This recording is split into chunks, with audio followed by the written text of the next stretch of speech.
कर वसुलीत आक्रमकपणा, शासकीय देणी देण्यात मात्र दुर्लक्ष. कोरेगाव नगरपंचायतीच्या कारभाराविरोधात राष्ट्रवादी आणि शिवसेनेचा संतापाचा उद्रेक.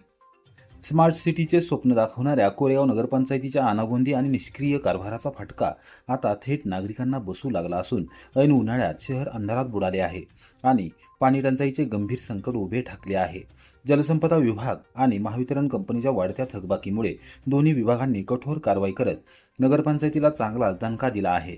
कृष्णा सिंचन विभागाने कटापूर येथील कृष्णा नदीवरील पंप हाऊस थकबाकीपोटी सील केले असून महावितरण कंपनीने तब्बल 54 लाख रुपयांच्या थकबाकीमुळे शहरातील स्ट्रीट लाईटचे कनेक्शन पूर्णपणे खंडित केले आहे. परिणामी कोरेगाव शहर अंधाराच्या गर्तेत सापडले असून पाणी पुरवठाही विस्कळीत झाला आहे. दरम्यान राष्ट्रवादी काँग्रेस शरदचंद्र पवार पक्षाचे नगरसेवक तथा विरोधी पक्षनेते हेमंत बर्गे, राष्ट्रवादी युवक काँग्रेसचे तालुकाध्यक्ष प्रीतम बर्गे, सामाजिक कार्यकर्ते गणेश धानावडे, दिनेश सनस तसेच शिवसेना उद्धव बाळासाहेब ठाकरे पक्षाचे शहर प्रमुख अक्षय बर्गे यांनी मंगळवारी रात्री शिवतीर्थ हुतात्मा स्मारक रोटरी उद्यान येथे पत्रकार परिषद घेत नगरपंचायतीच्या कारभाराचा तीव्र शब्दात निषेध नोंदवला. पाणी व लाईट तात्काळ सुरू करा, अन्यथा टाळे ठोकू. कोरेगाव शहरातील पाणीपुरवठा सुरळीत करून स्ट्रीट लाईट सुरू करण्यात यावी, अन्यथा गुरुवारी सकाळी नगरपंचायत कार्यालयाला टाळे ठोकण्याचा थेट इशारा आंदोलनकर्त्यांनी दिला आहे. नगरपंचायत प्रशासन मार्च अखेरीचे कारण पुढे करून नागरिकांकडून कडक स्वरूपात मिळकत कर वसूल करत असताना शासकीय देणी भरण्याकडे मात्र जाणीवपूर्वक दुर्लक्ष केल्याचा आरोप करण्यात आला. अनेक नागरिकांनी कर्ज काढून कर भरला असतानाही प्रशासनाने जबाबदारी टाळल्याचे सांगण्यात आले. कृष्णा सिंचन विभागाचे सुमारे 1 कोटी रुपये आणि महावितरण कंपनीचे 54 लाख रुपये इतकी मोठी थकबाकी प्रलंबित आहे. नगरपंचायतीचे पदाधिकारी आणि प्रशासनाने शहराशी असलेली जबाबदारी झटकली असून नागरिकांना अंधारात ठेवले आहे. रात्री कायदा व सुव्यवस्थेचा प्रश्न निर्माण झाल्यास याची पूर्ण जबाबदारी प्रशासनावर राहील, असा इशारा गणेश धनावडे यांनी दिला. छत्रपती शिवाजी महाराजांचा पूर्णकृती पुतळा असलेल्या शिवतीर्थ हुतात्मा स्मारक परिसरातही स्ट्रीट लाईट नसल्याने अंधाराचे साम्राज्य पसरले आहे. सत्ताधारी नगरसेवक निवडक ठिकाणी लाईट देतात, मात्र ऐतिहासिक व भावनिकदृष्ट्या महत्त्वाच्या ठिकाणाकडे जाणीवपूर्वक दुर्लक्ष केले जात असल्याचा आरोप हेमंत बर्गे यांनी केला. यावेळी आशुतोष विरकर, करण फडतरे, लोयेश फडतरे यांच्यासह विविध पक्षांचे पदाधिकारी, कार्यकर्ते आणि नागरिक उपस्थित होते. नगरसेवक विरोधी पक्षनेता हेमंत आनंदराव बर्गे आज 31/3/2026 रोजी आज आम्ही इथं कोरेगाव शहरवासियांना एक सांगू इच्छितो की कोरेगाव शहरामध्ये आज उन्हाळ्याचे दिवस आहेत. उन्हाळ्याचा दिवस चालू असताना कोरेगाव नगरपंचायतचा कटापूर पाणी पुरवठा पंप हाऊस कृष्णा सिंचन विभागानं आज कालपासून टाळे ठोकलेले आहेत. कारण काय तर कृष्णा सिंचनचं 1 कोटी रक्कम देणे बाकी आहे, म्हणून कृष्णा सिंचननं कटापूर पंप हाऊसला टाळे ठोकलेले आहेत. आज 31 रोजी कोरेगाव शहरात विद्युत महामंडळानं कोरेगाव शहरातली संपूर्ण लाईट आज खंडित केलेली आहे. कारण काय तर 54 लाख रुपये नगरपंचायत विद्युत महामंडळाला देणं आहे. त्यामुळं कोरेगाव शहरवासियांना सांगू इच्छितो की कोरेगाव शहरामध्ये विद्युत मंडळानं आज पूर्ण कोरेगाव शहराला अंधारात ठेवलेलं आहे. ह्याचं कारण कोरेगाव शहरामध्ये नगरपंचायतनं आज घर वसूल कर इतक्या जलतीनं केला की ग्राहकांना कर्ज काढून घरपट्टी पाणीपट्टी लोकांनी भरली आणि आज लोकांना त्या पाणीपट्टीपासून व लाईटपासून वंचित ठेवलं जातं आहे. म्हणजे कोरेगाव नगरपंचायतचा कारभार माननीय मुख्याधिकारी व नगराध्यक्ष कशा पद्धतीनं करतात. आज कोरेगाव 4 दिवसावर यात्रा आलेली आहे. त्या पद्धतीनं जर कोरेगावचा कारभार चालला असला तर ह्या कारभाराला आमचा निषेध आहे. MSCBनं लाईट बंद केलेली आहे आणि गेल्या महिन्यात काय सत्तेतले नगरसेवक एक बक्षीस आणायला मुंबईला गेले आणि त्याच्यात इतकी गाणी टाकून स्टेटसला जणू काय मिलिटरीतनं एखादं नाही का मोठं युद्ध खेळल्यागत चाललेलं त्यांचं. तर त्यांना माझं सांगणं आहे की आजची परिस्थिती बघा. कोरेगावमध्ये लाईट बंद होण्याचं कारण सांगतो, लाईट बंद होण्याचे परिणाम सांगतो की शहरामध्ये जर अपरात्री भांडणं झाली, कुठं चोऱ्या झाल्या, कुठं दरोडे झाले तर त्याला कारणीभूत फक्त जीवितहानी कुठली झाली तर ह्याला कारणीभूत फक्त सत्तेतले नगरसेवक असतील आणि पदाधिकारी असतील. माझं त्यांना सांगणं एवढंच आहे, उद्याच्या उद्या स्ट्रीट लाईट चालू झाल्या पाहिजे, पाणी व्यवस्थित चालू झाले पाहिजे. जे कटापूरचं जे पाणी आपल्या पंप असलं तर ते चालू झालं पाहिजे. जर झालं नाही तर परवा दिवशी सकाळी आम्ही नगरपंचायतीला टाळं ठोकणार आणि सगळी नगरपंचायत बंद करणार. ज्याला कुणाला काय करायचे त्याने करू द्या, मग बघू जे काय होतं ते. अण्णासाहेब पाटील महामंडळाच्या योजनातील अडचणींवर लाभार्थ्यांचा संताप. अध्यक्ष नरेंद्र पाटील यांची घेतली समक्ष भेट.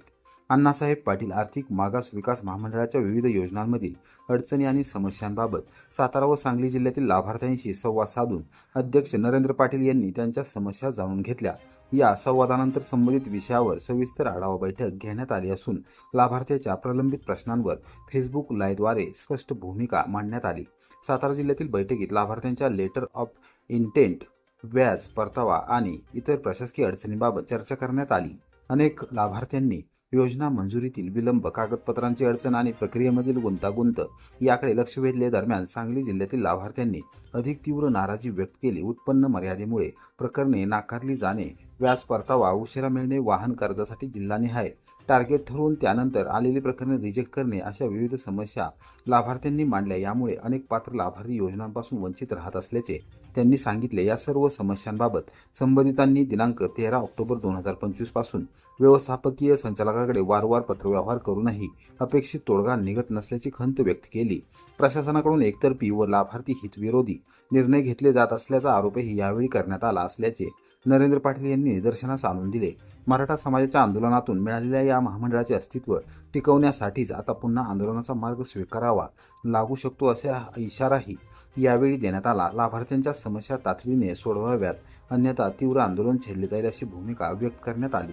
मध्ये आलेले सर्व लाभार्थ्यांचे मुद्दे समजून घेतलेले आहेत. काही अर्जही मी त्या ठिकाणी घेतलेले आहेत. नक्कीच या विषयावरती मी महामंडळाचे जे MD आहेत यांच्याशी मुंबईला गेल्यानंतरही मी त्यांच्याशी चर्चा करेन. त्यांनाही सामान्य मराठा समाजाच्या भावना समजून सांगेल आणि जर त्यांनी त्या समजून घेतलेत आणि त्यांनी काढलेले जे GR जर त्यांनी त्यामध्ये बदलले तर आनंदच आहे. नाहीतर मग राज्याच्या प्रमुखांना या ठिकाणी भेटून त्यांना सांगेल. परंतु आपण सर्व मराठा बांधवांनी हा विषय गांभीर्याने घेतला पाहिजे. कारण अटी शर्ती ज्यामुळे मराठा समाज उद्योजक व्हायचं कमी झालेलं आहे, हे वस्तुस्थिती आहे आणि यासाठी आपण सर्वांनी एकत्र आलं पाहिजे. सातारच्या लाभार्थ्यांचे अजूनही काही प्रश्न असतील तर मी अधूनमधून येत असतो, त्यावेळेला तुम्ही नक्की येऊन भेटा.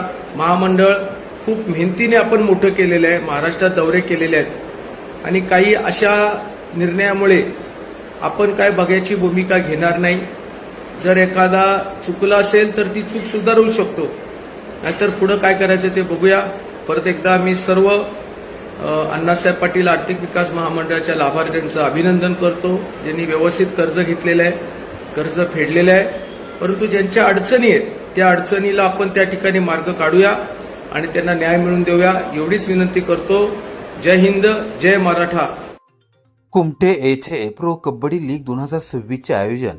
राज्यस्तरीय स्पर्धेमुळे क्रीडा वातावरणाला चालना.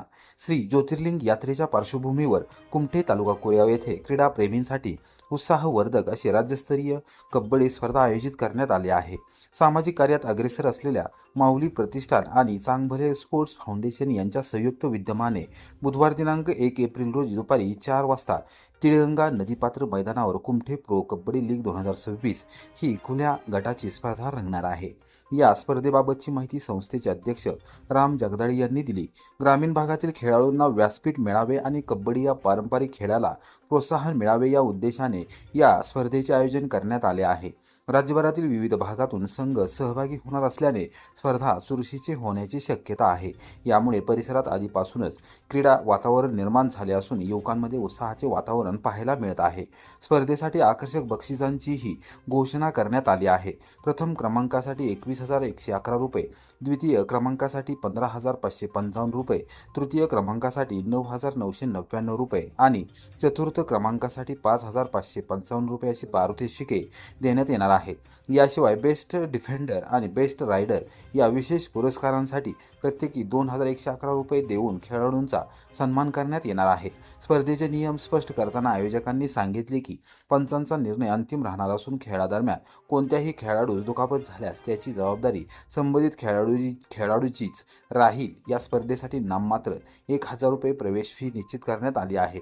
एकूणच कुमठे येथे होणारी ही राज्यस्तरीय कबड्डी स्पर्धा क्रीडा प्रेमींसाठी एक पर्वणी ठरणार असून स्थानिक तसेच राज्यभरातील खेळाडूंना आपले कौशल्य दाखवण्याची उत्तम संधी उपलब्ध होणार आहे. आयोजकांनी खेळाडू आणि प्रेक्षकांनी मोठ्या संख्येने उपस्थित राहून या स्पर्धेचा आनंद घ्यावा असे आवाहन राम जगदाळे यांनी केले. निष्काळजी वाहन चालकाला 2 वर्षे सक्त कारावास. सातारा सत्र न्यायालयाचा महत्त्वपूर्ण निकाल.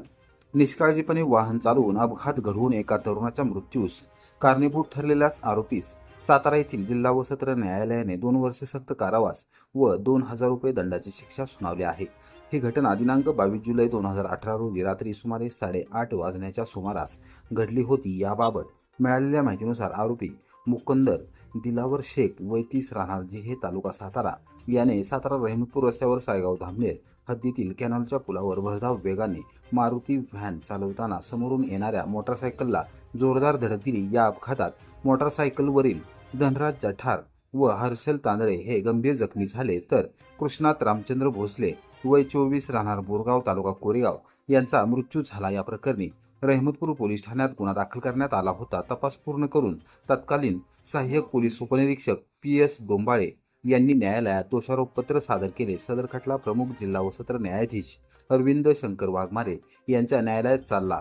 सरकार पक्षातर्फे जिल्हा सरकारी वकील RN मडके यांनी बाजू मांडली. एकूण 8 साक्षीदारांची साक्ष, परिस्थितीजन्य पुरावे व न्यायालयीन दाखले विचारात घेऊन न्यायालयाने आरोपीस दोषी ठरवले. न्यायालयाने आरोपीस 2 वर्षे सक्त कारावास व 2,000 रुपये दंड तसेच इतर कलमांखाली 6 महिने सक्त कारावास व दंडाची शिक्षा ठोठावली. दंड न भरल्यास अतिरिक्त साध्या कारावासाची शिक्षा भोगावी लागणार आहे. या प्रकरणात पोलीस अधीक्षक तुषार दोशी, अप्पर पोलीस अधीक्षक डॉक्टर वैशाली कडूकर, उपविभागीय पोलीस अधिकारी राजश्री तेरणी व सहाय्यक पोलीस निरीक्षक विनोद नेवसे यांच्या मार्गदर्शनाखाली पैरवी अधिकारी म्हणून विनोद मोरे यांनी काम पाहिले.